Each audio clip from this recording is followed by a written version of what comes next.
Hola a todos, bienvenidos a este nuevo análisis. Hoy nos toca ponernos el casco de seguridad, pisar la obra y hablar de un tema de esos que vemos todos los días los que estamos metidos en este rubro. Quienes caminan por nuestras ciudades saben que la autoconstrucción es una realidad innegable en el Perú, ¿verdad? Esas casas que empiezan con un pisito, luego le meten un segundo, un tercero, y de pronto la pobre estructura está soportando cargas para las que jamás fue diseñada. Trabaja al límite. Como maestros y especialistas, sabemos perfectamente que esto es una bomba de tiempo.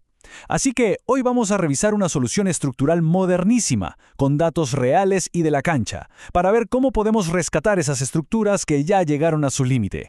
Entonces, la gran pregunta que cae de madura es esta. ¿Qué hacemos en nuestra chamba cuando una viga simplemente ya no da más?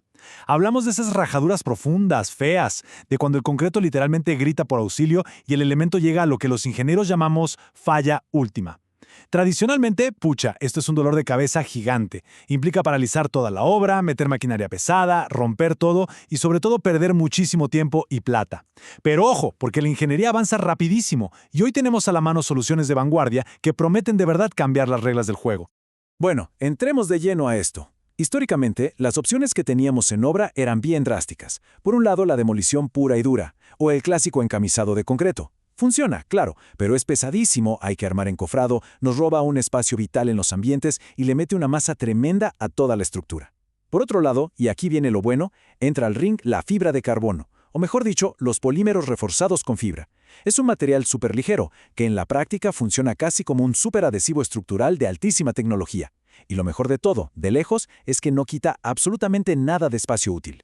Pero claro, los que estamos en la construcción sabemos que no podemos guiarnos solo por promesas comerciales. Necesitamos datos duros, números, ciencia aplicada. Y justo ahí es donde entra la academia para darnos ese respaldo. Este análisis que estamos viendo se basa en una tesis súper rigurosa de este mismo año, 2024, desarrollada por Norman Samuel Morocho Sánchez en la Universidad Nacional de Cajamarca.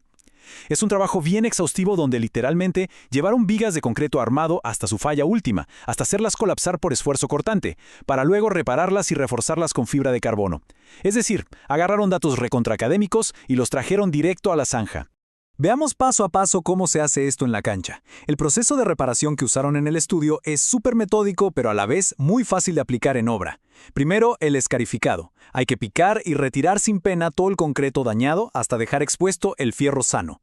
Segundo, restituir la sección usando un mortero de reparación de alta resistencia, que en este caso fue el Sika Rep 500.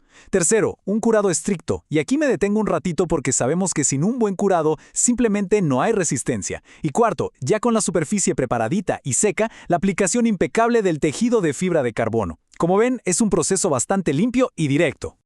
Ahora, lo realmente interesante de esta diapositiva es que nos muestra que antes de pegar la fibra, la base tiene que estar perfecta. Analicemos esos resultados del laboratorio del mortero a los 14 días. Los números hablan por sí solos. El mortero alcanzó más de 404 kilos por centímetro cuadrado a la compresión. ¡Una locura! El punto clave aquí es que esa base, ese nuevo concreto que va a recibir la fibra de carbono, tiene que ser una roca absoluta. Y estos datos nos confirman que el trabajo previo al refuerzo fue impecable antes de siquiera empezar a someter la viga a las pruebas de carga. Y aquí, señores, viene el momento de la verdad en el laboratorio. Miren esa fuerza cortante. En la primera barra tenemos la viga en su etapa inicial, nuevecita, que resistió en promedio unos 39.86 kilos por centímetro cuadrado antes de fallar y romperse. Pero ojo a la segunda barra. Esa misma viga, después de haber sido reventada en el ensayo anterior, tras ser curada y envuelta con nuestra fibra de carbono, logró soportar nada menos que 87.33 kilos por centímetro cuadrado. Es un salto estructural tremendo. Para que quede clarísimo, estamos hablando de un incremento espectacular del 119% en la resistencia a la fuerza cortante. O sea, esta viga reparada aguanta más del doble de lo que resistía a la original cuando estaba intacta. Esto es fenomenal para nuestra chamba. Y lo más importante para los que firman los planos y dirigen proyectos, todos estos números cumplen a cabalidad con la rigurosa normativa del Instituto Americano del Concreto, el famoso ACI 440.2R el 17, y por supuesto encajan perfecto con las exigencias de seguridad de nuestra norma técnica peruana E060. Todo en regla. Pero espérense, que el estudio no se quedó ahí y fue un paso más allá. ¿Qué pasaba si la viga ya venía reforzada desde su diseño original? El investigador también ensayó vigas a las que, desde el momento del vaciado, les metieron fibras de acero en la mezcla.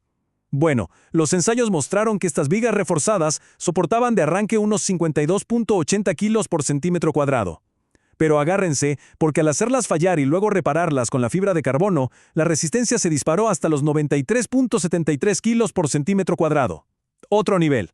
Este numerazo, los 93.73 kilos por centímetro cuadrado, nos demuestra algo fundamental en la construcción. Cuando el concreto de toda la vida y el fierro ya simplemente tiran la toalla frente a sobrecargas imprevistas o esas típicas ampliaciones mal planificadas que vemos en la calle, la fibra de carbono entra como el plan de respaldo definitivo. Básicamente, agarra la integridad de la estructura y la eleva a una categoría completamente nueva, rescatándola del borde del colapso total. Ahora bien, hay que ser realistas. En un país recontrasísmico como el Perú, la pura fuerza bruta no sirve de mucho. Importa muchísimo cómo fallan las estructuras. Aquí contrastamos dos escenarios. Por un lado, la falla frágil, que es nuestro peor enemigo en obra. Un colapso repentino, donde el concreto estalla de golpe y sin avisar. En un terremoto, eso es fatal. Por otro lado, lo que todo ingeniero busca en el diseño sismorresistente es la falla dúctil. Ahí la estructura te avisa, se flexiona, se deforma bastante y absorbe un montón de energía antes de ceder por completo. Y esto ilustra de manera brillante lo que pasó en el laboratorio. Los resultados muestran cómo la fibra de carbono no solo aporta fuerza bruta, sino esa seguridad vital que necesitamos. Miren cómo cambió la capacidad de deformarse sin romperse. Las vigas estándar pasaron de apenas deformarse unos 2.40 milímetros a flexionarse hasta 6.62 milímetros, y las vigas que ya tenían fibra de acero pasaron de 3 milímetros a unos impresionantes 9.26 milímetros de deformación antes de llegar al colapso. Si sacamos la cuenta con las vigas estándar, estamos hablando de un aumento de más del 175% en su capacidad de deformación. ¿Y por qué nos tiene que importar tanto esto en la chamba? Porque en la vida real, cuando nos acude un sismo fuerte, toda esta flexibilidad extra se traduce en segundos preciosos. Es, literalmente, el tiempo extra que una estructura le regala a una familia para poder evacuar tranquila antes de venirse abajo. No es solo un dato académico, es un margen de seguridad que salva vidas en cualquier obra. Bueno, para ir consolidando todo este aluvión de información técnica, repasemos rápidamente las conclusiones irrefutables del estudio. 1. Logramos un aumento masivo de la resistencia estructural superando el 119%. 2. Ganamos una ductilidad y una flexibilidad frente a sismos que subió un 175%. 3. Todo esto, ojo, lo hacemos sin engrosar la viga ni un solo centímetro, o sea, los espacios de la casa quedan intactos. Y 4. Es un trabajo 100% amparado por los códigos vigentes como el ACE y nuestra norma E060. Es, en resumen, la solución perfecta para los dolores de cabeza de la autoconstrucción. Ya para cerrar nuestro análisis de hoy, queda clarísimo que la evidencia de estos ensayos de la Universidad Nacional de Cajamarca es contundente. Los materiales de construcción han evolucionado a un ritmo increíble. Entonces la gran pregunta queda flotando en el aire para todos los que nos dedicamos a esto. Teniendo a la mano una solución que cumple la norma, que es súper ligera, ultra resistente y que encima nos da mucha mayor seguridad sísmica, ¿por qué seguir aferrándonos a esos métodos pesados, lentos y destructivos del pasado para construir las obras del futuro? Es momento de modernizar nuestra chamba. Un abrazo y hasta el próximo análisis.